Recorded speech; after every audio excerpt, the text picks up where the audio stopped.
to our Facebook Live here, I'd like to start off with a couple of more controversial stories in some ways, things that people are mixed with, and then kind of pull them apart a little bit. So a few months ago, Notre Dame burned down. And while I don't follow the news, I do hear about significant news from other people, depending on whether you believe that's significant or not. So my wife was telling me, hey, Mark, did you know Notre Dame burned down? I said, no, I didn't. So I found out about it.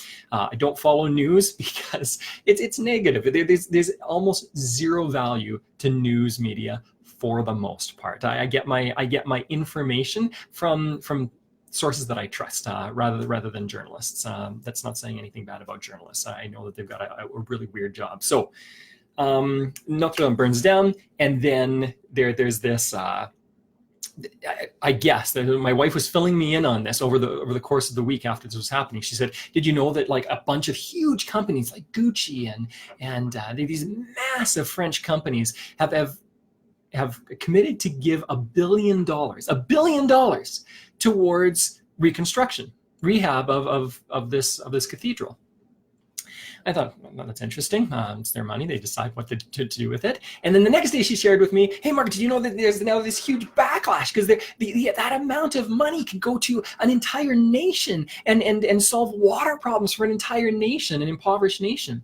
And I was fascinated with thinking through this because there are many groups of people. This is more complex than what I'm positioning this as. But two kind of pieces on the continuum, far ends of the continuum. On one end, you've got people who do things and take action and take responsibility for what they do and learn and grow and say, how can, if I don't like something, how do I change it?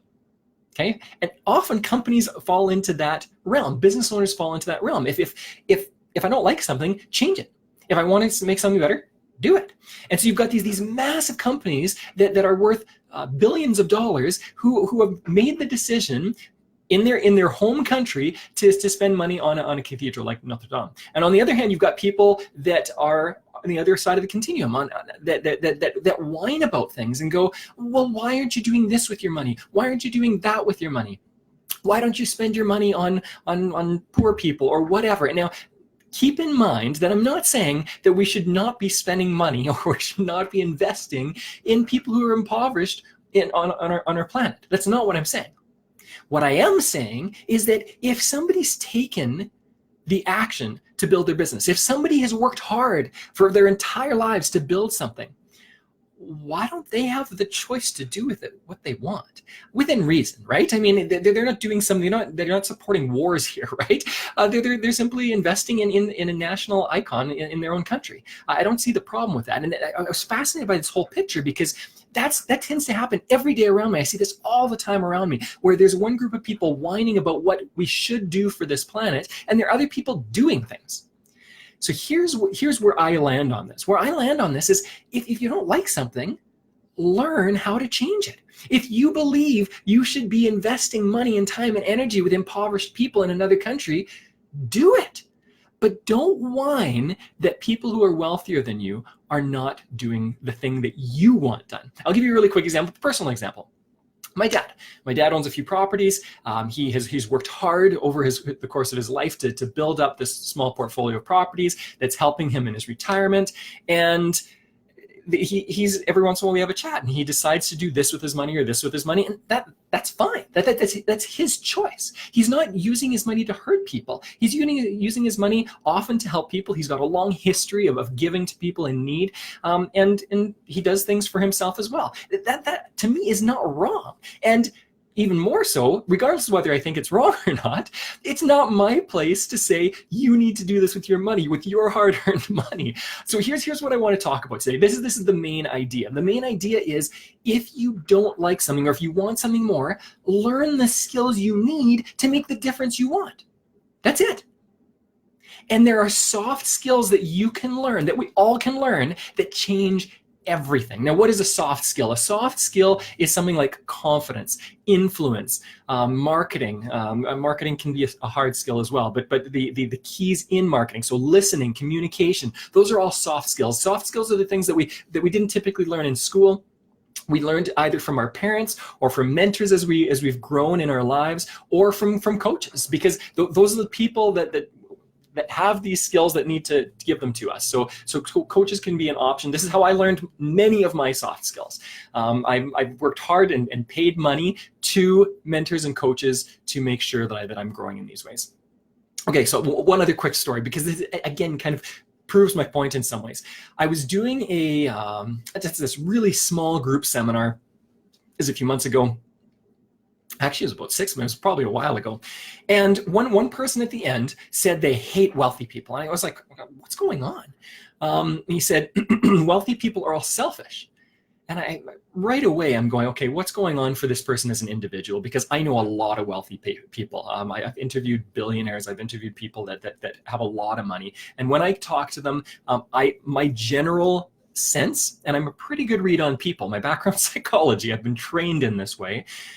My basic takeaway is that most wealthy people, the majority in my opinion, have been people who are fantastic human beings, who want to invest in others, who want to make the world a better place, and have worked hard in creating something for themselves, not without their quirks, not without their own problems in some ways, but have worked hard to create something, and then they want to fulfill almost like this destiny or this purpose of investing back in the world. That's the average very wealthy person. I mean, and by wealthy, I'm talking about like net worth of $10 million or more, okay? So this comment kind of took me off guard. And then he went on about how he's creating this thing that will, I don't even remember the exact technology that he was working on, but he was developing a company that could bring, I think it was electricity to many impoverished nations. And he was so angry with wealthy people that wealthy people aren't investing in this. And my first thought, that what I'm going in my head is, well, that's because you're not bringing value to them. I know wealthy people generally invest. They in people. They do give lots of money away. I don't know any wealthy person. I haven't met personally any wealthy person that doesn't give a ton of money away. I know somebody who gives away 90% of what they make and keeps 10%. That's often what happens in many people. I mean, not to that degree, but a lot of wealthy people are giving their money away. So to me, I go, this is not something I understand. This is not my experience with this. And my understanding is that if somebody believes in something, if it brings value to me, then I invest in it. And this is basic sales communication. We all need these basic skills. For you, if you want to grow your business, if you want to grow in sales, the key aspect of influence, the key skill in influence is listening to what other people want, asking good questions, getting to know them well enough, and then providing that for them in a way that they understand. If you understand very well what people want, what drives them, what motivates them, and then you go and you provide that for them, who says no? There are very few people now that say no. And this works with sales. And here's my argument. Every one of you, everyone here is a salesperson. I'm a salesperson, you're a salesperson. Even if you're not a business person, you're a salesperson. We're always selling other people on our ideas. We're selling our kids on what kind of foods should they eat, or what time should they go to bed, or what kind of friends to spend time with, or what kind of activities to be involved in life to grow and make the most of their lives. We're constantly influencing friends depending on what movie you want to go to, what place you want to go to out for dinner. We're influencing our partners in where to go for a vacation, or what to do with our money, which vehicles to buy, whatever it is. We're constantly either influencing people or attempting to manipulate them, or simply standing back on the sidelines. That tends to be the groups that we fall into. So either people are good at influencing, or they really work hard to manipulate because they can't figure out how to influence, or they stand on the sidelines and they just kind of take a step back and go, oh, well, I don't get this. I'm not good at it, so I'll let other people make decisions. And those are the people who buy lottery tickets, right? The people who hope that something will change their entire lives. What I want to encourage you to do today is take action. If this individual that I was talking about for 6 months ago or whatever, if he had taken his idea and he'd gone to wealthy people and he said, hey, what do you get excited about in life? What drives you? What motivates you? And he heard that somebody, maybe one person says, I want to leave a legacy for myself. So let's say that somebody wants to do that. So then somebody says, I've worked hard and I want to leave something with my name on it. If that's the case, could he not then say, listen, I've got a beautiful legacy. Would you not want to have your name on something that changes a nation or changes a group, an entire community of people? That when they look at it's something that's changing their lives, your name is on it. If that's what drives somebody, then guess what? That's where you go. It's a very simple process, but most people are motivated by fantastic values. You simply need to understand those values and then take action on them. All right. I'm going to give you another example of a soft skill. So my daughter, this happened just last night. Last night, my daughter comes up to me, and we just bought these face masks, the kind of these sleeping masks for our kids, because we do a lot of camping in the summer, and I mean, it's light out really late, so they're up super late. So we bought these face masks for them so that they'd sleep a little bit earlier when we go backcountry camping and stuff like this. So we bought these. They arrived yesterday. And my daughter said, "Hey, Dad, can I take this weekend?" She's going to go to a hotel with her grandmother. And I said, "No, Jay, you don't need it." And she said, "Oh, well, what if I did this?" And she kind of asked me in 3 different ways. She's an excellent salesperson. So she tried to ask me in a few different ways, and I said no each time. And she asked why, and I gave reasons each time. This is kind of set apart for a certain purpose. And so she finally, after I'd said no 3 or 4 times, this is her answer. This is what she said. And she said it almost, she didn't say it under her breath, excuse me, but she said it really quietly. As she's walking away from me, she said, "Okay, I'll ask another time." And I thought, brilliant. This is a soft skill. She's got so many soft skills that she's learning, and she's only 10. So one soft skill was how to sell somebody on something, and asking in different ways. That's one way to see what happens. The first time somebody says no is often a knee-jerk reaction. So asking a few different ways often can get you what you want. But then the second soft skill is an understanding of human nature, that Dad is saying no tonight. But sometimes he changes his mind if I give him a little bit of time to think about it. So I'm going to ask him later and then see what he says. That's beautiful. So here's the encouragement. The challenge to you, the action step for you. What I want you to do is ask yourself, what are the soft skills I need to learn in life and business to get what I want? What are the soft skills to get what I want? If you want to change the world and make a change in another country, ask yourself, what are the soft skills I need? If you need to raise money, fine. What are the soft skills you need to raise money for an NGO or a not-for-profit? That's fine. If the soft skill, if your goals are, how do I build a business that invests in the community? Ask yourself, what are the soft skills I need? Who are the people that I need to communicate? How do I learn to influence? By the way, the difference to me between influence and manipulation is very focused on me, what I want.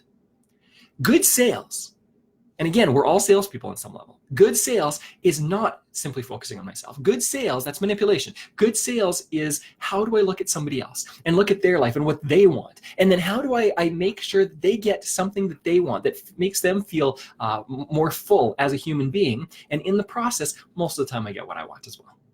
So influence, the focus is on the other person, but with the knowledge that it will probably help me as well. Manipulation is, I don't care about the other person. It's simply focused on me. So even if I'm hurting somebody else, as long as it helps me, I'm okay with that. All right. What else do I want to talk about really quickly? Oh yeah. So I was finishing up. If you want certain things, if you want to reach your goals, ask yourself what the soft skills you need are. Again, look at people who were very influential on the planet. And I'm not pointing out just people that we think are good. Okay. So regardless of whether it's Hitler or Stalin or Gandhi or Mother Teresa, or pick somebody, Malcolm X, Martin Luther King Jr., whoever that person is, these icons in the 20th century, think about what made them so influential.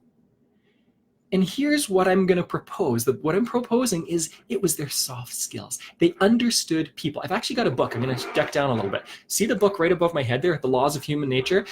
This is a brilliant book, not because it's the best written book on the whole planet, but because it looks at people and goes, what drives nature? What drives people? Well, how do we understand that? My background's psychology. This has been my life's work on some levels, understanding people. When you understand people, don't use this to manipulate. When you understand people, you can now understand what drives them and what motivates them. And if you have great goals, worthy of this planet and worthy of who you are as a human being, then you will say, how do I help these people get what they want? what they truly want. Not like, how do I give them an iPhone cover? Not something necessarily frivolous or small. How do I satisfy their needs on some levels? How do I help them in their relationships? How do I help them become a better human being? And when you answer those questions in business, and you might have a business that you don't think is connected to this, trust me, it is. No matter what your business is. When your belief and your goals are, how can I make this world better? And then you ask yourself, what are the soft skills I need for this? And by the way, I'm going to give you a hint. The soft skills almost always are influence, listening, communication, confidence. Those are typically the soft skills that you see over and over. Curiosity, those are the soft skills that you see over and over again. As you develop those, what you will see is that you start having far more influence. I'll leave with this last little statement here. So in the book, 7 Habits of Highly Effective People, Stephen Covey talks about an idea that's actually, it's been around for thousands of years, this idea, but he presents it in a really unique way. What he says is they're kind of 2 circles. They're your circle of influence, which is fairly small at times, and it feels small, and then your circle of concern, or your area of concern. And most people spend all their time, this is why I don't read newspapers, most people spend all their time thinking about their area of concern. What am I concerned about? What am I thinking about that really I have very little influence over? And they worry about this stuff.